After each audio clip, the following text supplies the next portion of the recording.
Good morning বন্ধুরা, চলে এসেছি রান্নাঘরে। অনেকক্ষণ আগে এসেছি, বাসি কাজ সব সেরে স্নান পুজো সব হয়ে গেছে। এবার টিফিনও হয়ে গেছে, মানে খাওয়া এখনও কাউরির হয়নি, কিন্তু টিফিন তৈরি হয়ে গেছে। আবার বসিয়ে দিয়েছি ঝিঙে, ঢেঁড়স, সজনের ডাঁটা আর আলু দিয়ে পোস্ত, শুধু বেলার জন্য। আলু খুবই কম দিয়েছি, দুটো ঝিঙে দিয়েছি, ছোট্ট ছোট্ট ঝিঙে, গতকাল যেহেতু বাজার এসছে। আর ঝিঙে জানোই তো বেশি রাখা যায় না, সে ফ্রিজেও হোক আর যেখানেই হোক, কীরকম যেন হয়ে যায়। তো এবেলার জন্যই করলাম ঝিঙে, আলু, সজনের ডাঁটা আর ঢ্যাঁড়সগুলো শুকিয়ে যাবে, ওই জন্য করে ফেললাম। টাটকা টাটকা খেলে না সবজি খেতেও ভালো লাগে, স্বাদটাও ভালো হয়। দেখবে একটু ফ্রিজে যতই আমরা সারা সপ্তাহ বাজার একদিনই করে রাখি, কিছু করার নেই, এখনকার দিনে সবাই করে মনে হয়, কারণ কিচ্ছু কাউরির করার নেই। রোজ রোজ খেয়ে যাবে বলো তো? বাড়িতে তো লোক সংখ্যা আগের মতন আর নেই, যৌথ পরিবার তো নয়, সব ছোট ছোট সংসার, একা একাই সবটা করতে হয়। অনেকের তো কাজের লোকও থাকে না, যেমন আমার এখন নেই বাড়িতে করার একেবারেই কেউ, মানে ছেলে ছাড়া ছেলের বাবা যেটুকু যা পারে করে। আবার আমার থেকেও অনেকে একদম একা আছে, যাদের নিজেকেই সব করতে হয়। সুতরাং বন্ধুরা, এইভাবে গুছিয়ে না রাখলে এখনকার দিনে আর চলে না। একটু ঝোল ঝোল রাখবো, মানে একটু গায়ে মাখা করবো, একবারে শুকনো করবো না, যেহেতু ডাল করবো না, তো আমি শুকনো করবো না।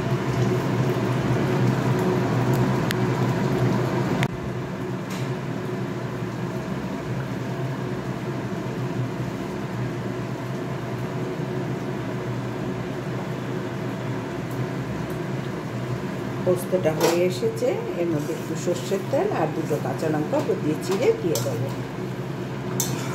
তারপরে চাটনি বসাবো, টমেটোর চাটনি করবো একটু তেঁতুল দিয়ে।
দেখো, টমেটোর চাটনিটা বসাচ্ছি।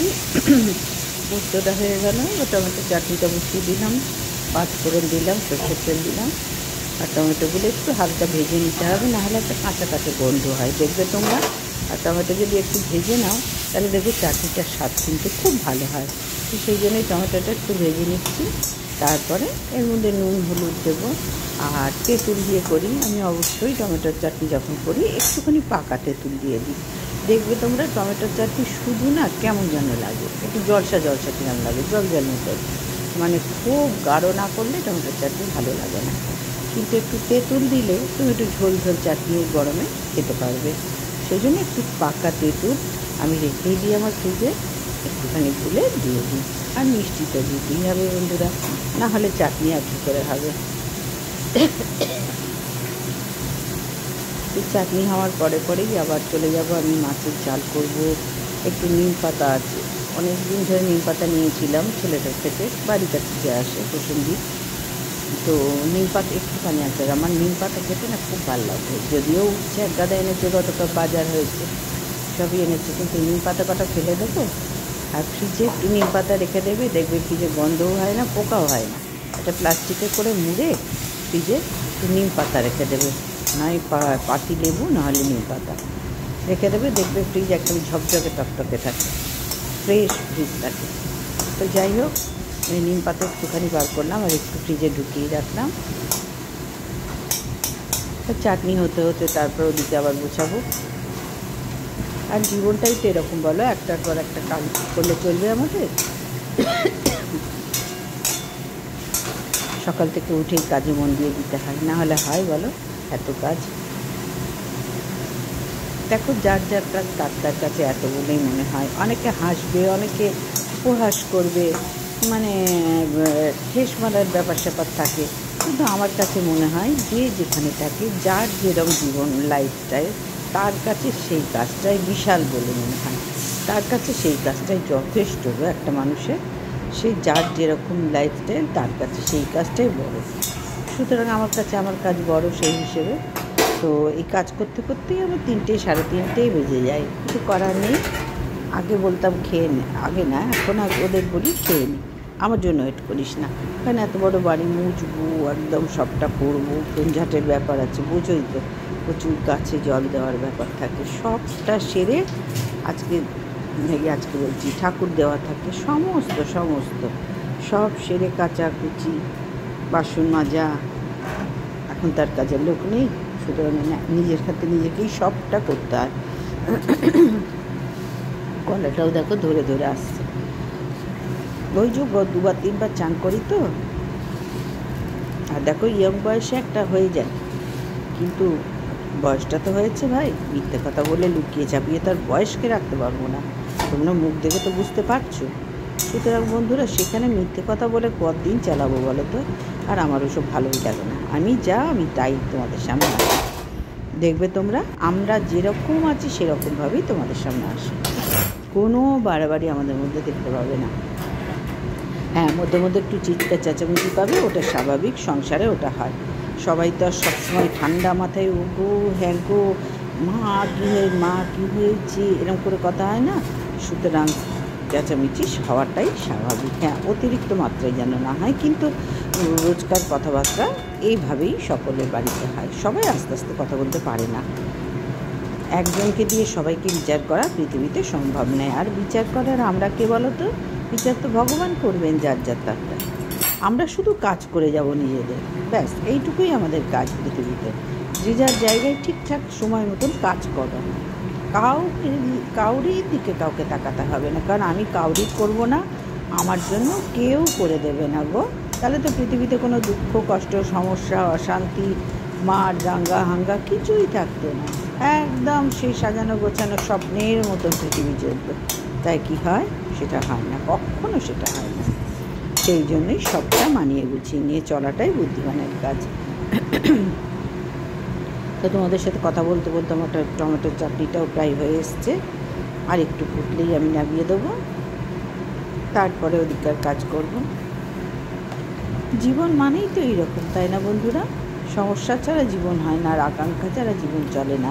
ভগবান বুদ্ধ বলেছিলেন না, আকাঙ্ক্ষাই জীবনের মূল একদম শেষ অধ্যায়। আকাঙ্ক্ষা আছে বলেই মানুষের এত দুঃখ কষ্ট, সেটাই তো স্বাভাবিক। উনি ভগবান ছিলেন, উনি এরম বলতেই পারেন, কিন্তু উনি তো আমাদের উদ্দেশ্যেই বলে গেছেন, ঠিকই তো বলেছেন। ভগবান কি কখনো বাজে কথা বলবেন? কখনো না।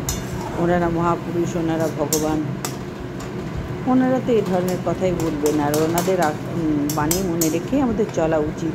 কিন্তু এখন বর্তমান সমাজে ভাই ওনাদের বাণী মাথায় থাকে, মনে আর থাকে না, জানো তো। মাথায় রেখে দিয়েই চলি, কিন্তু মনে জীবনে চলতে গেলে অনেক কাজে বাজে ভাবনা চিন্তায় কাজ করতে করতে এসে যাই, কখন করব, কী হবে, এখন এটা হলো না, সবার হয়ে যাচ্ছে, কী করে কবে হবে, এই ধরনের বিভিন্ন রকম মাথায় ভাবনা আসে। এই জন্যই সব সময় কাজের মধ্যে ডুবে থাকো। আর অবশ্যই রেস্ট নেবে, যখন রেস্ট নেবে দেখবে সেই রেস্টটা শান্তি পাবে তুমি।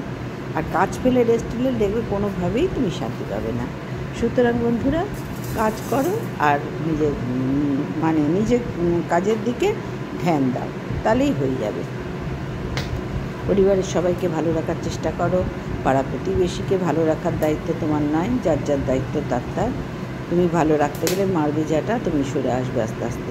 এখন তো বুঝতেই পারছো মানুষ কত ডেঞ্জারাস হয়ে গেছে, কেউ কাউকে পছন্দ করে না, স্বার্থপরের যুগ হয়ে গেছে।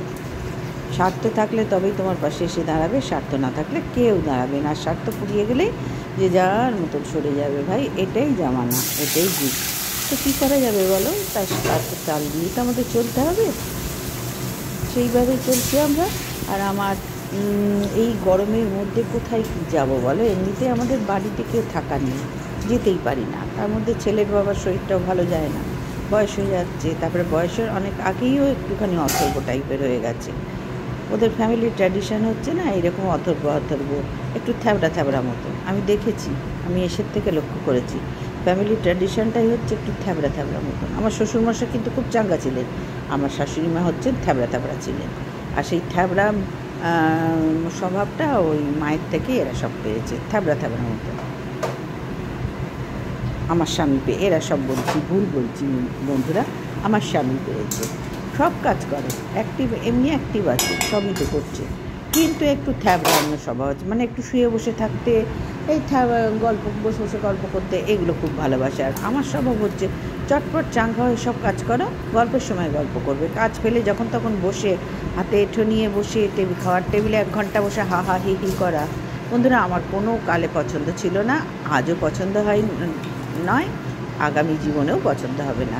যেখানে যে কাজটা করার সেটা করে উঠে পড়ো, উঠে পড়ে হাত ধুয়ে বসে গল্প করো, কোনো প্রবলেম নেই। কিন্তু এই খাওয়ার এঁটো তালা ফেলে পা ছড়িয়ে হা হা হি হি করে মাটিতে শুয়ে পড়ে একবারে সংসারের অমঙ্গল ডেকে আনা, আমি মনে করি না এতে কোনো বাহাদুরি আছে, এটা হচ্ছে কুঁড়েমির লক্ষণ। তো যাই হোক বন্ধুরা, আজ তোমাদের সাথে কথা বলতে বলতে আমার দেখো মাছের ঝোলটা বসিয়ে দিয়েছি, আর এতে সর্ষে দিয়েছি, আর কাঁচা লঙ্কা দিয়েছি, নুন হলুদ দিলাম, আর ধনে পাতাও কুচো করে একেবারেই দিয়ে দিলাম। সর্ষের তেল তো দিয়েছি, কালো জিরে ফোড়ন দিয়েছি, এবার নুন দিয়ে হলুদ দিচ্ছি, ব্যাস। এই করতে করতেই তোমাদের সাথে কথা বলতে বলতে আমার মাছের ঝালটাও হয়ে যাবে। এইভাবেই কাজগুলো আমি টুকটুক টুকটুক করে নিজের মতন করে এগিয়ে যাই।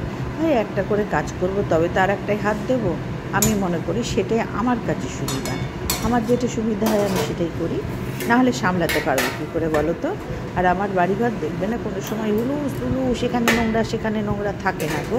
আমি এইভাবে 12 মাস মানে সারা জীবন করে এসেছি, তো এইভাবেই টুকটুক করে করব। অনেকের হয়তো পছন্দ হয় না, এই তাড়াহুড়ো করলে লাভ কি, আমার নিজের কাজ, সংসারটা তো আমাদের, তো সেটা টিপটাপ রাখা ধর্মও তো আমাদের, তাই না? টিপটাপ রাখলে দেখতেও ভালো লাগে, মনেও শান্তি আসে, কেউ ঢুকেই বাড়িটাকে ভালো বলে। আজ পর্যন্ত যারাই আমাদের বাড়ি এসেছে প্রত্যেকের মুখে এক কথা, বাহ কী শান্তি, কী ভালো লাগে বাড়িটা দেখে, এসে দুদণ্ড বসতে ইচ্ছা করে, 1 গ্লাস জল চেয়ে খেতে ইচ্ছা করে। বোঝাতে পারছি যে বাড়িটা প্লেজার আছে। তো নিজের মুখে বলবো না, তোমরা যদি কোনো দিন মনে করো যে আমি মিথ্যে কথা বলছি, এসে পরখ করে নিও। তবে এখন আর পারি না ভাই আপ্যায়ন করতে, বয়সটা তো হয়েছে, আর পারি না। আগে করেছি, সবাইকে নিয়ে প্রচুর খেটেছি গাধার মতন, কিন্তু সে খাটনির কোনো মূল্য কেউ কোনো দিন দেয়নি। উপরন্তু পেছনে সামনে নিন্দের বকর, আমি এই খারাপ, আমি ওই পারি না, আমি এই করি, আমরা ওই পারছি না, আমরা একেবারে যাচ্ছে তাই। ঠিক আছে, আমরা আমাদের জায়গায় যেরকম পারি সেরকম থাকি, কাউকে তো বিরক্ত করছি না গিয়ে। সবাই ভালো থাকুন, আমরাও ভালো থাকি, আমরা তো কোনো দিন কাউকে ডিস্টার্ব করিনি। জানি না মানুষের কিসের এত প্রবলেম হয় আমাদেরকে নিয়ে, কিন্তু আমাদের কোনো প্রবলেম নেই কাউকে নিয়ে, যে যার মতন থাকো। ওই বাড়তি হেঁটে কারণ জীবনে কাউকে নিয়ে করিয়েও নি, আর করবও না। আমরা 3 জন, আমাদের কোনো মাথা ব্যথাই নেই ওইসব, যে যেভাবে সুবিধা সে তার জীবন সেভাবেই চালাক। আজকে আসলাম বন্ধুরা, সবাই ভালো থেকো।